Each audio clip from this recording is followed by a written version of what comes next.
Langit pagi itu kelabu di atas kawasan Pul Sibasurya, Surabaya.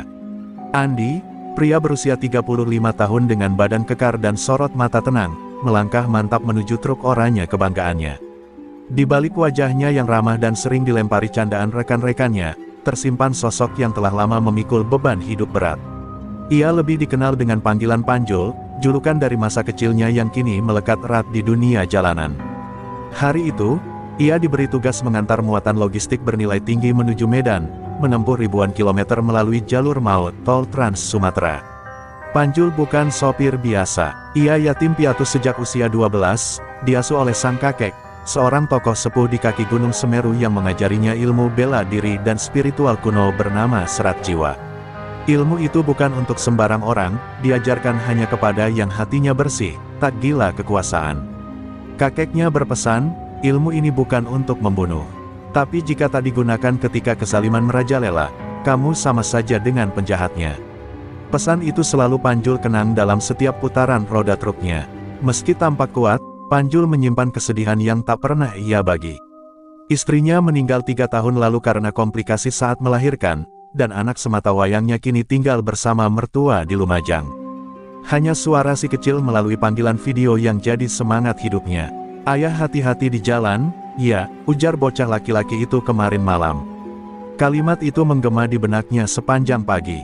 Seolah jadi isyarat dari alam bahwa perjalanan kali ini tak biasa. Suasana di kantor ekspedisi mendadak hening ketika Panjul menghidupkan mesin truk. Rekan-rekannya, sesama sopir, menatapnya sambil mengangguk pelan. Mereka tahu, rute ke Medan bukanlah rute main-main. Banyak cerita sopir yang hilang, dibegal, bahkan ditemukan tak bernyawa di parit-parit gelap. Tapi Panjul, dia lain. Entah kenapa, banyak sopir merasa lebih tenang setiap kali Panjul berangkat. Seperti ada energi tak terlihat yang menyertai pria itu.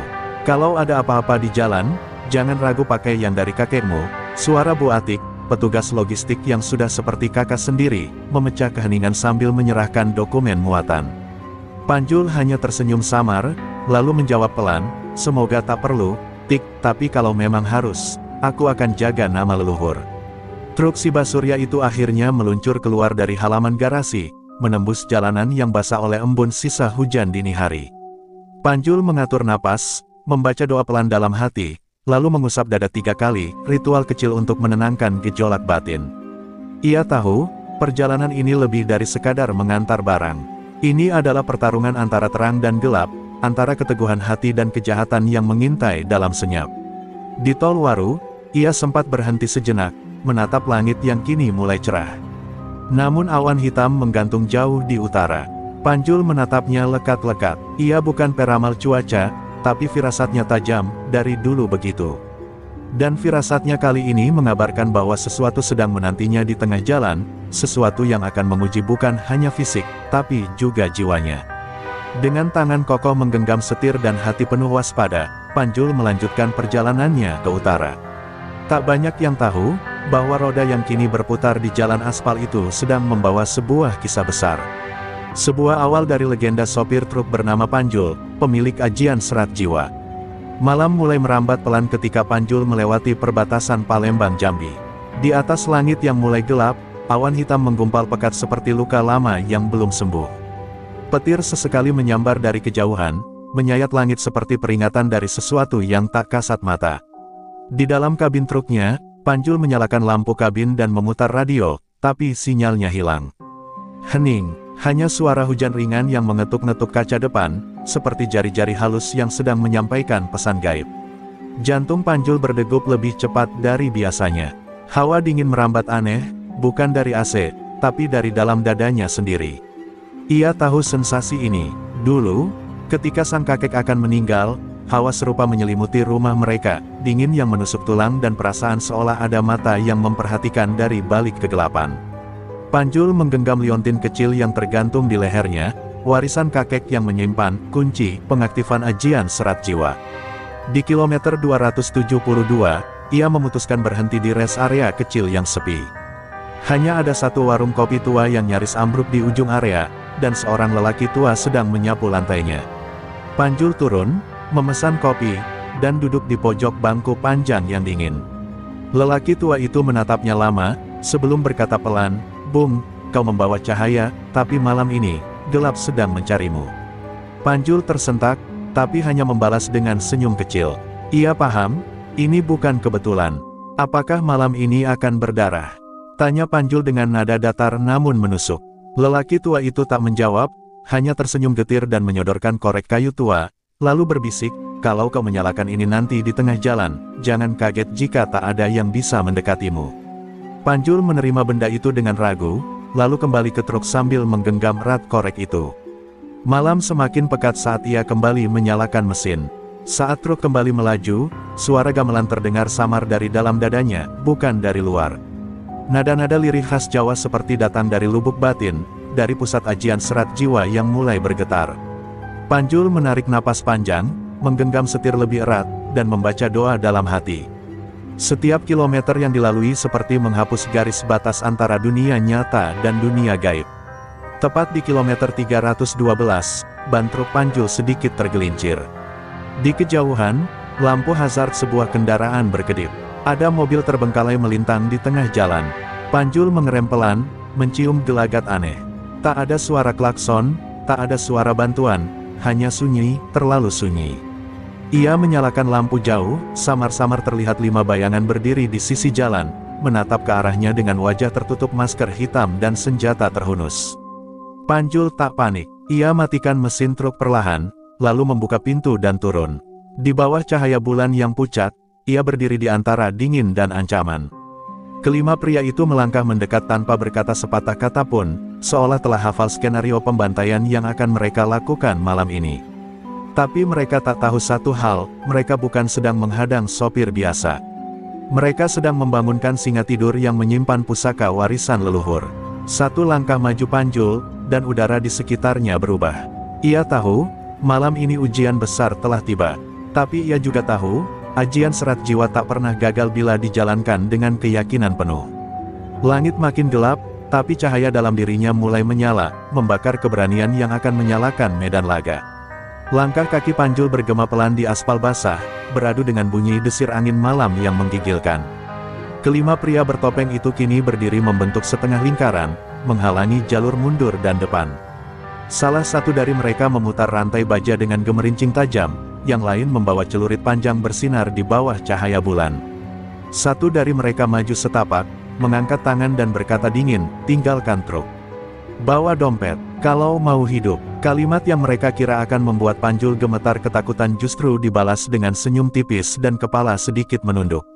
"Aku bukan orang yang suka cari masalah," ucap Panjul lirih, "tapi jangan paksa aku jadi penghancur." Nada suaranya rendah, tapi ada sesuatu. Dalam getarannya yang membuat mereka saling melirik, keraguan mulai merayap pelan di wajah-wajah yang sejak tadi begitu yakin. Salah satu begal yang lebih besar menggeram, merasa dilecehkan, dan langsung menyerbu maju dengan celurit mengayun ke kepala Panjul. Dalam sekejap, Panjul melangkah ke samping, menghindar seperti bayangan. Tangannya menangkap pergelangan si penyerang dan memuntirnya ke belakang dengan satu gerakan mengalir, membuat tulang bahunya retak dan celurit jatuh mengaung ke tanah. Jeritan nyaring menyusul, memecah keheningan malam. 4 begal lainnya langsung bereaksi, menyerbu bersamaan dari arah berbeda. Mereka tak lagi ingin merampok, mereka ingin membunuh. Tapi malam itu, Panjul bukan manusia biasa. Ia membuka, simpul jiwa, di dalam tubuhnya, membiarkan energi ajian serat jiwa mengalir dari ubun-ubun hingga telapak kaki. Tubuhnya menjadi lentur tapi padat, gerakannya bagai tarian maut. Ia menangkis pukulan besi, menepis sabetan parang dengan tangan kosong, dan memutar tubuhnya untuk memberi tendangan berisi tenaga dalam ke arah dada penyerang. Sekali tendang, satu orang terpental ke pembatas jalan, pingsan dengan tulang rusuk remuk. Seorang begal sempat mengeluarkan pistol kecil dari balik jaket. Panjul melihatnya, dan dengan gerak refleks luar biasa, ia melempar batu sebesar kepalan tangan ke arah si penembak. Batu itu menghantam pelipis, membuat pistol meletus ke tanah dan pria itu terjatuh sambil menggeliat, darah merembes dari kepala. Panjul tak ingin membunuh, tapi ia juga tak memberi ampun untuk kebiadaban. Tinggal 2 yang masih sadar. Salah satunya mencoba kabur, tapi Panjul mendahuluinya, melompat dan menendang kakinya dari samping, membuat pria itu jatuh terguling.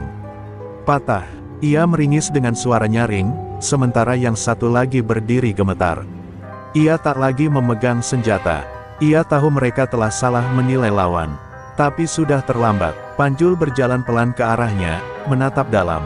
"Pulanglah, kalau masih bisa jalan," ucap Panjul. Tapi pria itu hanya bisa terduduk, kakinya gemetar hebat dan basah oleh air seninya sendiri. Jalan tol yang tadi sunyi kini menjadi saksi bisu dari pertarungan tak seimbang, 5 lawan 1, tapi justru 5 yang harus dilarikan ke rumah sakit. Panjul berdiri di tengah mereka, napasnya masih teratur, seperti baru selesai pemanasan. Di dadanya, ajian serat jiwa kembali mereda, tersimpan rapi dalam tubuhnya. Ia memungut kembali liontin yang sempat lepas dari lehernya, menciuminya perlahan, lalu melangkah menuju truk. Dari dalam kabin, ia menyalakan mesin kembali. Dashcam merekam segalanya, tanpa suara, hanya gambar. Tak ada yang bisa membantah apa yang terjadi. Ia menatap spion satu kali, lalu berkata pelan, "Jalan ini panjang, dan belum selesai." Truk Shiba Surya itu kembali melaju pelan, meninggalkan bayangan malam yang berserakan di kilometer 312. Tapi Panjul tahu, setelah malam ini, bayangan-bayangan lain pasti akan datang. Keesokan paginya, kabar tentang penyerangan di kilometer 312 menyebar cepat di grup-grup WhatsApp sopir truk dan komunitas jalanan. Video dari Dashcam Panjul yang diam-diam ia unggah ke server internal Shiba Surya tersebar tanpa bisa dibendung. 5 begal bersenjata tumpas tanpa ampun, tapi anehnya, tidak ada satu pun yang tewas. Mereka hanya lumpuh, tangan dan kaki patah, wajah lebam, dan 2 di antaranya mengalami trauma saraf yang cukup parah. Namun satu hal yang jadi bahan perbincangan adalah ekspresi Panjul dalam rekaman itu, dingin, penuh kendali, dan tak sedikit pun menunjukkan niat membunuh. Tak butuh waktu lama, wajah Panjul pun menjadi perbincangan. Di satu sisi, ia dipuji sebagai pahlawan jalanan, penjaga tol dari Sumatera. Tapi di sisi lain, geng-geng kriminal yang menguasai beberapa ruas jalan tol merasa terancam. Salah satu dari 5 begal itu ternyata anak buah dari kelompok besar bernama Kubu Hitam, jaringan preman terorganisir yang beroperasi di sepanjang jalur lintas Sumatera. Mereka tidak tinggal diam. Harga kepala Panjul mulai beredar, 50 juta tunai untuk siapapun yang bisa menyelesaikannya sebelum dia keluar dari Sumatera. Di sisi lain, Panjul masih melanjutkan perjalanan. Ia tahu betul, pertarungan di KM 312 bukanlah akhir, melainkan permulaan. Firasatnya semakin tajam. Sepanjang perjalanan, ia mendapati beberapa mobil membuntuti, tapi cepat menghilang saat ia berhenti di rest area. Satu hal yang menguatkan hatinya adalah suara anaknya semalam lewat telepon, "Ayah, jangan takut. Ayah itu seperti pahlawan di film. Nanti kita nonton bareng, ya." Kata-kata polos itu bagai tamparan hangat. Panjul tidak boleh kalah. Bukan demi harga kepala, tapi demi anak yang menunggunya pulang. Sore hari menjelang, langit mulai keruh. Panjul memasuki wilayah Sumatera Barat, medan makin berat, banyak tanjakan dan tikungan tajam. Sementara di kejauhan, 2 motor trail dan 1 mobil SUV mulai mengikuti dari jarak jauh. Mereka bukan polisi, Panjul tahu itu. Orang-orang Kubu Hitam sudah mulai bergerak. Mereka tak bodoh, mereka ingin menghabisi Panjul di daerah sepi, dan tak ingin mengulang kesalahan bodoh seperti 5 anak buah mereka sebelumnya. Ketika malam turun, Panjul memutuskan berhenti di pinggiran jalur dekat hutan karet. Ia tahu risiko menginap di rest area makin tinggi. Di kabin, ia duduk diam, menarik napas panjang, menutup mata dan mulai menyelaraskan energi batinnya. Ajian serat jiwa tidak bisa digunakan sembarangan. Harus seimbang antara amarah, ketenangan, dan niat. Ia buka liontinnya, menyalakan korek kayu pemberian orang tua di warung tempo hari, dan dalam temaram cahaya api kecil itu, Panjul membaca mantra pelan. Angin berdesir pelan, tapi dedaunan bergetar seperti badai kecil melintas. Tiba-tiba, dari kejauhan, suara langkah kaki terdengar di antara semak. Bayangan orang-orang berpakaian gelap mulai mendekat, membawa senjata dan lampu senter. Mereka menyebar seperti pemburu yang sudah menghafal medan. Tapi Panjul tidak gentar. Ia sudah siap. Ia tak akan kabur, dan ia tak akan membiarkan ancaman ini terus membuntuti para sopir lain. Ia melangkah keluar kabin, tubuhnya tegak, matanya menatap satu arah, tepat ke arah kegelapan tempat mereka muncul. "Aku tak akan lari. Kalau kalian datang membawa gelap, biar malam ini aku nyalakan cahaya dari jiwa ini, Ucap Panjul pelan, suaranya nyaris tak terdengar tapi cukup untuk membuat angin malam mendadak berdesir lebih keras. Pertarungan malam itu belum dimulai, tapi langit seolah sudah tahu siapa yang akan berdiri sampai akhir. Hening menyelimuti area semak dan hutan karet itu. Panjul berdiri dengan kaki menginjak tanah basah, tubuhnya tak bergerak seperti patung perunggu. Dari balik pepohonan, 6 pria muncul satu persatu, semuanya mengenakan jaket hitam tanpa identitas. Senjata mereka bukan lagi celurit atau rantai, tapi senapan angin laras pendek, stik besi, dan parang terasah. Mereka mengurung Panjul dalam setengah lingkaran, membuatnya seperti rusa di tengah para pemburu. Tapi tak satu pun dari mereka tahu bahwa rusa ini menyimpan badai dalam dadanya. "Ini orangnya," bisik salah satu. "Jangan bunuh dulu, lumpuhkan, kirim ke Palembang. Bos yang urus, tambah yang lain." Mereka tak sadar bahwa semakin dekat mereka melangkah, udara di sekitar mulai terasa berat. Bukan karena hujan atau kabut, tapi karena energi yang perlahan bangkit dari dalam tubuh Panjul. Ia membuka telapak tangan kanan, dan menghembuskan napas perlahan. Cahaya samar berwarna kebiruan muncul dari kulitnya, nyaris tak terlihat kecuali oleh mereka yang cukup dekat. Ajian serat jiwa sudah aktif. Pria pertama menyerbu, melompat sambil mengayunkan stik besi ke arah kepala Panjul. Tapi dengan satu gerakan memutar, Panjul menghindar dan memukul pergelangan tangan musuh dengan siku kerasnya. Bunyi patah terdengar jelas, diiringi jeritan perih. Belum sempat yang lain bereaksi, Panjul sudah bergerak cepat ke kanan, menendang lutut pria kedua hingga mundur dan membentur pohon, lalu menghantam dadanya dengan telapak tangan penuh tenaga dalam. Pria itu jatuh dengan napas megap-megap, paru-parunya seperti diremas oleh kekuatan tak terlihat. 3 sisanya mulai gentar, tapi terlalu gengsi untuk mundur. Mereka menyerang bersamaan, 2 dari depan, 1 dari belakang. Panjul menunduk, menyapu kaki 2 musuh di depan, lalu berbalik cepat dan menahan parang dari belakang dengan lengan kiri. Darah mengalir dari luka sayat itu, tapi Panjul tak meringis sedikit pun. Sebaliknya, ia justru mengunci tangan si pemegang parang dan membanting tubuhnya ke tanah dengan suara berderak mengerikan. Parangnya terpental, si penyerang menggeliat di tanah dengan leher tertekuk miring. Tersisa 1, pria yang memimpin mereka. Matanya penuh ketakutan, tapi gengsi lebih besar dari nyawanya. Ia mengangkat senapan angin dan membidik dada Panjul. "Jangan kira kau dewa, bajingan," teriaknya. Panjul tidak bergerak, tapi begitu pelatuk ditarik, angin keras berdesir tiba-tiba, membuat arah tembakan meleset ke samping.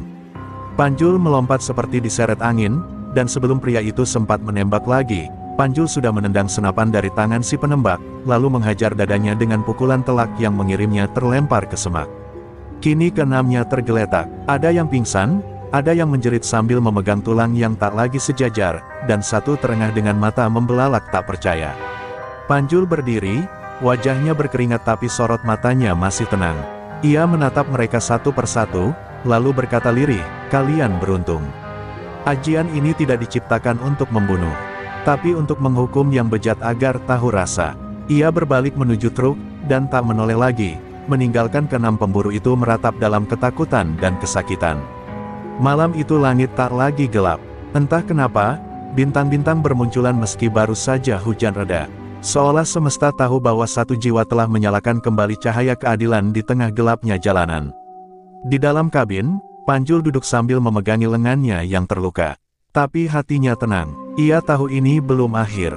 Musuh yang lebih besar akan datang. Tapi ia juga tahu, serat jiwa di dalam dirinya baru saja menunjukkan sebagian kecil dari kedahsyatannya.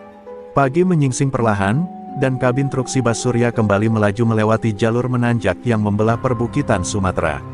Udara dingin masuk dari jendela yang sedikit terbuka, menyapu wajah Panjul yang masih dibalut luka di lengan kirinya. Ia sudah membalut luka itu dengan kaus dalam, diikat erat dan dibasahi minyak kayu putih. Nyeri itu nyata, tapi baginya rasa sakit adalah harga wajar untuk membungkam kejahatan.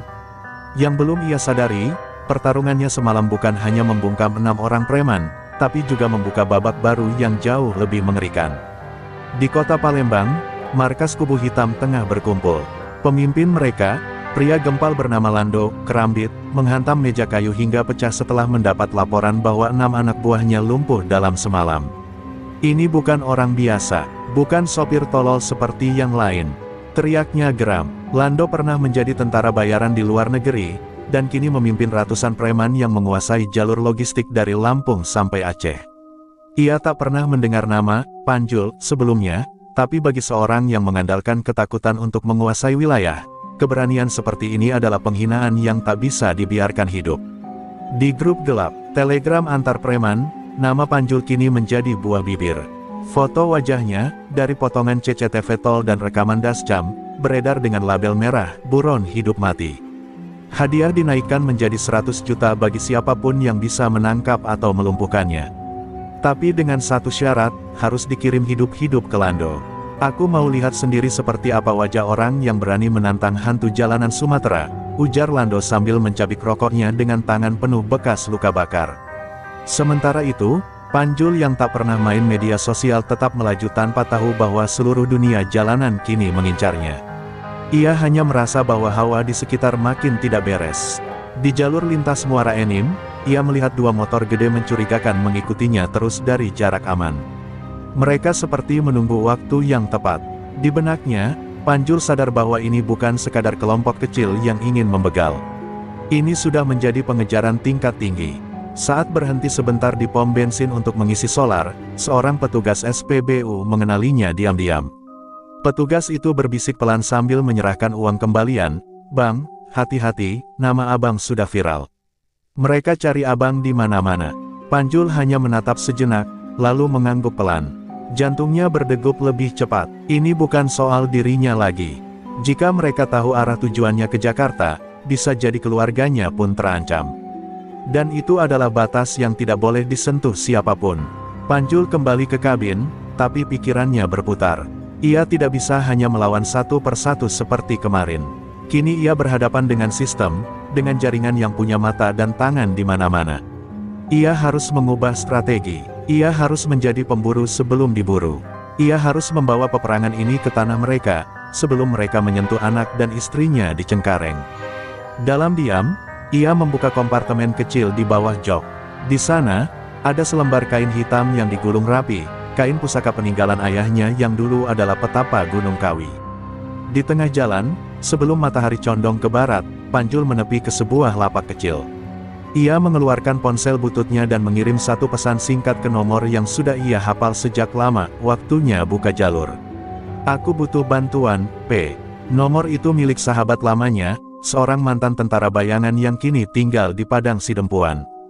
Jika ia ingin keluar dari pulau ini hidup-hidup, dan membawa keadilan di sepanjang jalur maut itu, ia tahu dia tidak bisa sendiri lagi. Dan malam nanti, darah akan kembali tumpah di jalan lintas yang tak pernah tidur. Langit Padang Sidempuan malam itu kelabu, seperti menyimpan firasat buruk. Di sebuah rumah kayu tua di pinggir tebing, lelaki berambut cepak dengan bekas luka jahitan di pelipis sedang memoles pisau sangkur peninggalan pasukan khusus.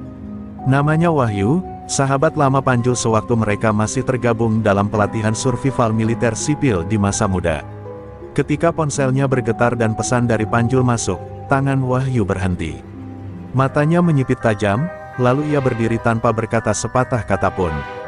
Sudah lama ia menunggu saat seperti ini, saat keadilan dipanggil dari tempat sunyi. 3 jam kemudian, truk oranye bertuliskan Siba Surya melintasi tikungan curam dan berhenti di depan rumah Wahyu. Panjul turun, wajahnya letih tapi matanya masih menyala. Mereka saling pandang beberapa detik sebelum akhirnya berpelukan erat. "Aku kira kau sudah pensiun dari dunia gelap," kata Wahyu setengah bercanda. "Dunia gelap itu nggak pernah benar-benar selesai, Yu. Kadang kita yang harus nyalain senter lagi," jawab Panjul sambil duduk di kursi bambu depan rumah. Keduanya tahu, malam ini bukan sekadar reuni, tapi awal dari pertempuran yang lebih besar. Wahyu segera membuka peti tua di bawah lantai rumahnya. Di dalamnya ada beberapa senjata, tumpul, senjata tajam, dan perlengkapan perang tradisional yang biasa mereka pakai dulu saat masih diburu kelompok separatis di Kalimantan. Tapi satu benda yang paling Panjul incar adalah topeng hitam bersulam raja kuno, penanda kelompok bayang tanpa jejak, sebuah kelompok tempur semi-mistis yang dulu hanya diketahui kalangan elit. "Kita pakai ini," tanya Panjul. "Kalau mereka pakai cara kotor, kita pakai cara yang nggak bisa mereka baca," jawab Wahyu tegas. Malam itu mereka menyusun rencana. Bukan untuk bertahan, tapi untuk menyerang. Wahyu sudah lama memetakan jalur-jalur logistik ilegal milik Kubu Hitam, termasuk gudang senjata mereka di dekat perbatasan Sumatera Utara. Kalau kita hantam satu pusat mereka malam ini, mereka akan panik. Kita paksa mereka keluar dari bayangannya, ujar Wahyu sambil menunjuk peta di lantai. Panjul mengangguk pelan. Dalam hidupnya yang keras sebagai sopir, ia tak pernah menyangka akan kembali merancang strategi seperti ini. Tapi demi keselamatan keluarga dan para sopir lain, ia rela kembali ke medan gelap. Sementara itu, di markas Kubu Hitam, Lando mendapat laporan bahwa Panjul terlihat memasuki wilayah Sidempuan. Ia langsung memerintahkan 15 orang terbaiknya untuk menyusul dan menyisir setiap jalan tikus. Tangkap atau bakar dia di dalam truknya sekalian, ucapnya bengis. Ia tak tahu bahwa Panjul bukan lagi hanya seorang diri. Ia sudah bersatu kembali dengan masa lalunya yang penuh ilmu bertarung dan ajian perang yang hampir terlupakan. Menjelang tengah malam, Panjul dan Wahyu sudah bergerak. Mereka menggunakan jalur hutan, menyusup ke salah satu gudang kecil milik Kubu Hitam. Tanpa suara, dua penjaga disergap dan dilumpuhkan. Dalam hitungan menit, mereka sudah menanam 5 kantong bahan pembakar di sekitar gudang. Ketika ledakan kecil terjadi dan api mulai membubung, kepanikan melanda. Para preman bersenjata berhamburan, tak sadar bahwa ini baru permulaan. Di balik asap, dua sosok bertopeng melayang seperti bayangan, menghantam mereka satu persatu tanpa ampun. Panjul berdiri di atas reruntuhan atap gudang yang terbakar, memandang jalanan sunyi di bawahnya. Mereka pikir kita mangsa, padahal kita ini badai, gumamnya.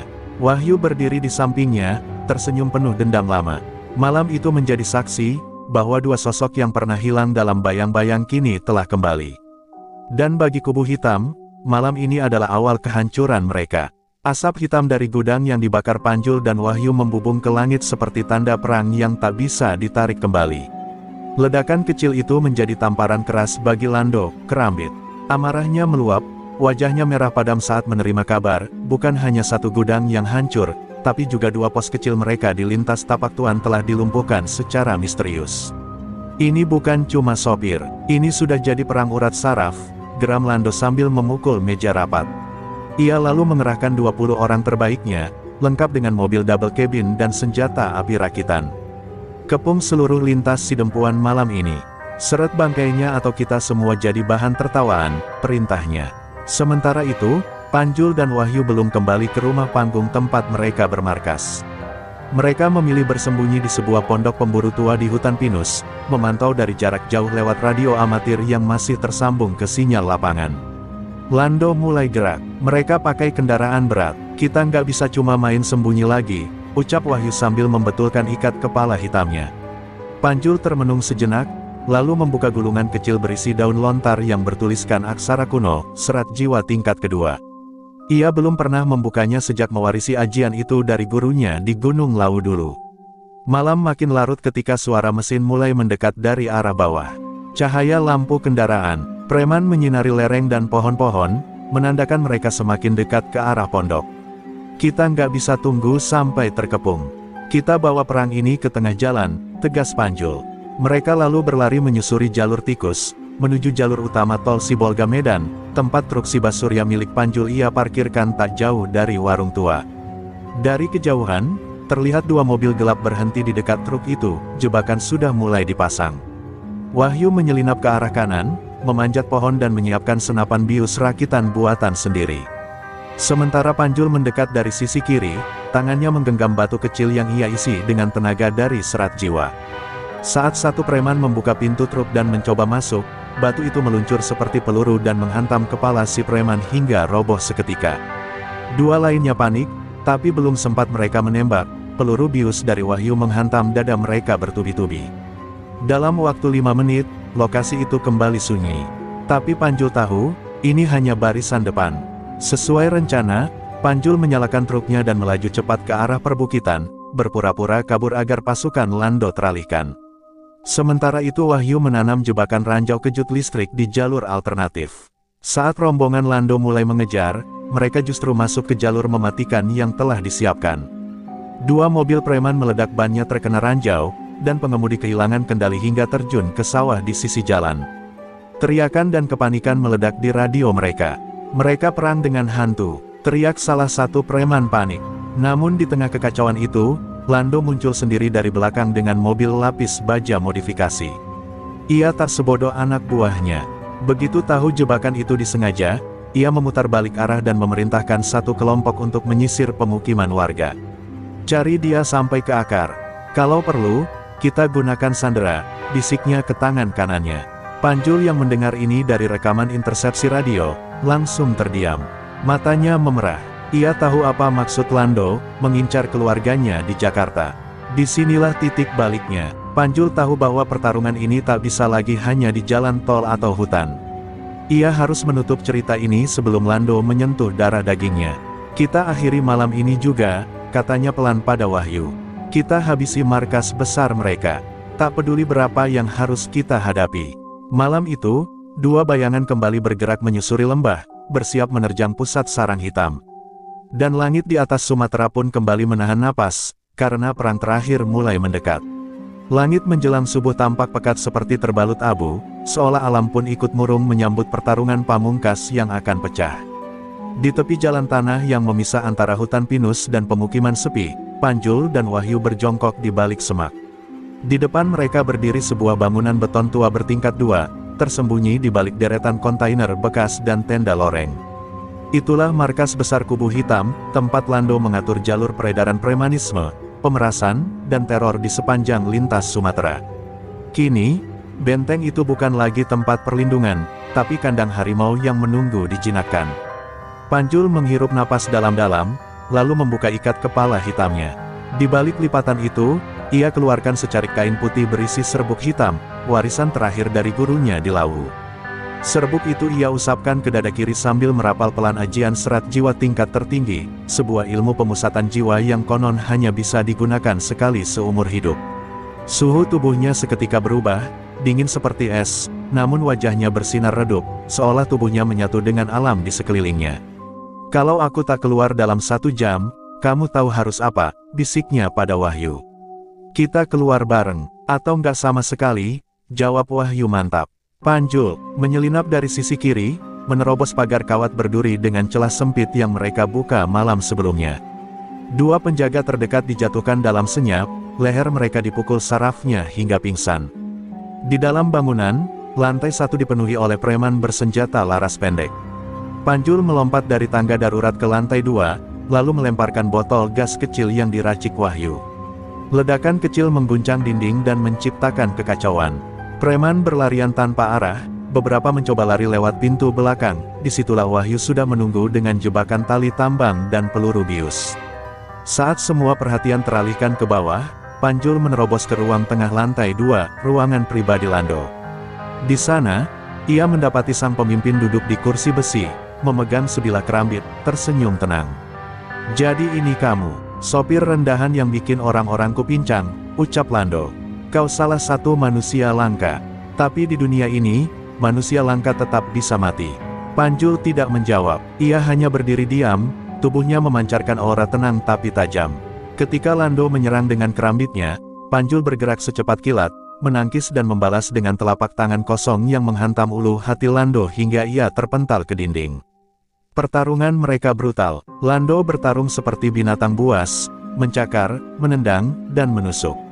Tapi Panjul seperti batu yang tak bisa dipatahkan. Setiap serangan yang ia terima dibalas dengan teknik pengalihan tenaga, seperti mengalirkan air ke dinding batu. Dalam satu momentum, Panjul mengunci kedua tangan Lando dan menghantam titik saraf di bahunya. Suara retak terdengar, disusul teriakan mengerikan. Lando jatuh bersimpuh, kedua tangannya lumpuh, tubuhnya gemetar tak berdaya.